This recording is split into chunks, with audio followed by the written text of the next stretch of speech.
Merry Christmas, everybody, and happy winter. December 21st, 2022, from Jonesboro, Arkansas, 6:10 a.m., the first day of winter. Fine, let's get this over with and get to spring just as quick as possible. Good Lord, I hate cold weather. I also hate hot weather because in Arkansas it's so freaking humid. I hate the cold weather. I hate the hot weather. Don't like tornadoes. Don't like hail. I'm just not a fan of Mother Nature. It's as simple as that.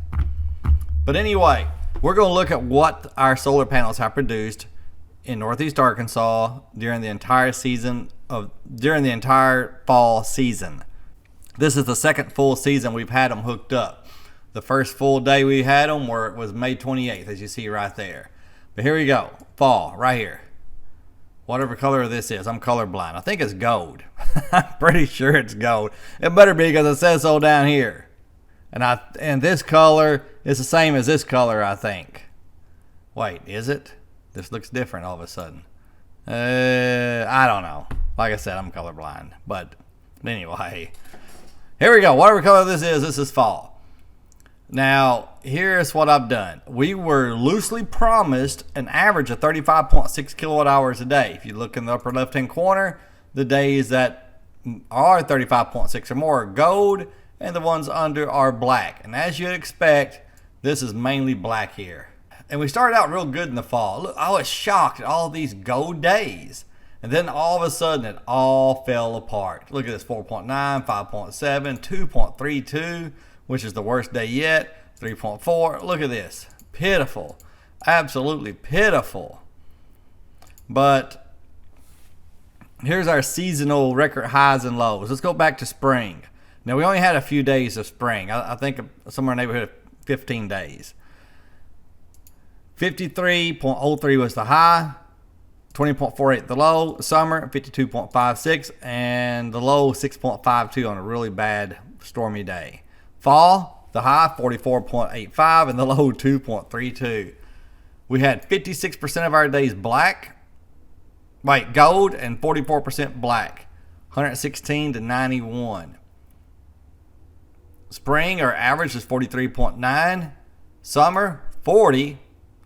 And winter, 25.5. Fall, 25.5. And I've decided something this year. I've decided I'm going to do this by fiscal year. And I'm not going up here to the very beginning. No, I'm going to start at winter because it's real close to the end of the calendar. So this is the last this sheet will be used. I've already copied and pasted it and changed some things. Here's the new sheet. So right here, look here. Fiscal year, December 21st, 2022. That's today. To December 20th, 2023.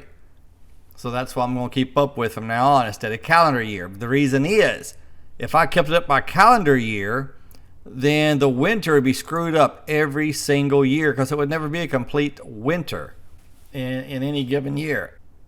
Okay, I've also added a new sheet. It says testing because I'm not sure if I'm going to keep it, but I think I am. This is percentage of what we were loosely promised. And if we do really good, 133% above our daily goal, which is 35.6 kilowatt hours, it's gold. If we do horrible, below a third of what we were loosely promised, then it's going to be black. And if you look here, you'll see that, of course, during the hot parts of the month, it's more gold days, and down here, gold is non-existent. We have not had a gold day, 133%, since the last day of August. But that's fine. Blue is fine, because blue, at least we're hitting that daily goal. Gold is just really, really good. Gray, we didn't hit the goal, but sometimes it's pretty close, 92.6. Black is just horrible. Black is bad. Look at all these blacks in December. Let's look at this. In the fall, 19 days. We had a total of 90 days. 19 of those 90 days, we hit under 10 kilowatt hours. 21%. Jeez. 10 to 19 kilowatt hours. We're 10 days or 11%. 20 to 29, 27 days or 30%. 30 to 39, you see right there, 14 and 16%. 40 to 49, 20 and 22%. And that all happened were right here on the first days. Man, we started out good. Wasn't for that, yeah, since then it'd be 0. 90 days. Right here is what we have for the year. I'm not going, you can pause it and look at it if you want. And right here is broken down, instead of 10s, broken down by 20s. And you can look at that if you want to. Our daily production, we were averaging 34.12 kilowatt hours a day this year. And that's as high as it's going to go because I'm starting a new sheet. Total kilowatt hours produced, 7,062. Projected, 12,453. But of course, that's over the course of a whole year, and we didn't do a whole year. Our average is what you need to look at, 34.12, and we were loosely promised 35.6. Okay, we didn't make it, but look at all these days in March and April and May that would have been, some of those days, pretty sunny. Even though March can be pretty cold, it can still have some sunny days.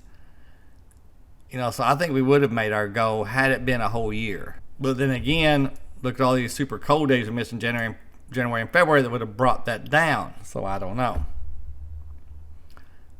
Average usage, 34.41, 99% of what we were loosely promised. No, 99% of what we used last year. We were loosely promised 105% of what we did last year. But it was super hot this year, and we used a lot more electricity than we did last year. So that's one of the reasons. We used 12,559 kilowatt hours, and we were under 106. Most blue days in a row, 36. Most gray days in a row, 60. And even though I'm starting a new sheet, I'm carrying this number over to next year until we don't have a gray day. And, you know, but to start over at 1 would be not fair. Wouldn't be the truth. So today is 61 days in a row. Here's our city water and light bill. If you want to pause it and look at it, you can. 2 months in a row, we have not been charged for any electricity, but they have a minimum fee of $7.80. If you don't use electricity, we were charged that. And I looked at the meter yesterday, and we're somewhere in the neighborhood of 1,650 would be the current reading if it was read yesterday. Of course, I think it's probably already been read, but we're going to get charged probably 500 kilowatt hours for this month because we have about 2,500 square feet in our house, and roughly a quarter of that is heated by electricity, a mini split, and 3/4 by gas. And we're producing hardly no electricity. You know, and when my electric car is empty and I plug it up, my Chevy Volt, that takes 14 kilowatt hours. Now that alone takes 14 kilowatt hours if I drive, you know, if I empty the battery, which is in the winter, you know, not but about 45 miles. So you're looking at 14 kilowatt hours if I drain the battery in a day. And look at this. That'd be round off 3, 11, somewhere in there. Right here, 4 days. Just take care of my Chevy Volt. Takes 4 days of electricity right there just to fill the Chevy Volt one time. Now that doesn't mean the Chevy Volt uses a lot of electricity. It doesn't mean it's expensive. It doesn't mean it's stupid. What it means is that we're producing such a little amount of electricity with the solar panels that it won't even take care of my car's needs right now. Look at here. Okay, if you start this day, want to fill the Chevy Volt up. 2.5, 7.5, 12.5. Okay, if it was mostly empty, it'd take 3 days. 4 days would be a little bit too much. You see where I'm going with it. And then right here, now this day is enough to fill it up twice. But anyway, that's kind of interesting. I'm anxious to see what's going to happen next year, our first fiscal year. If you're considering getting solar panels, then I believe, I'm not a tax expert, you need to see a tax man, but from what I understand, you can write off 29% of the total cost on your taxes, and you have 10 years to use it. Excuse me. So if you go back to the EV tax credit, which was $7,500 on new cars, we didn't get the $7,500. Very few people did. You had to have $7,500 in taxable income. You had to owe $7,500 in taxes to get the $7,500 rebate. With a house, that's not true. From what I understand, see a tax man, you have 10 years to use it all. So let's just say it's $13,000. Okay, if you don't have $13,000 in taxes due, then let's say it's $3,000, then okay, you have $10,000 you can carry over to the next year. And when I say taxes due, I don't mean the check you have to send in. I'm talking about your tax liability, I guess. Your tax liability. So if your tax liability is $6,000 a year and you paid $5,000, then I'm talking about the $6,000, not the $1,000 difference you have to send. You have a good day and enjoy your winter. It sucks. Bye.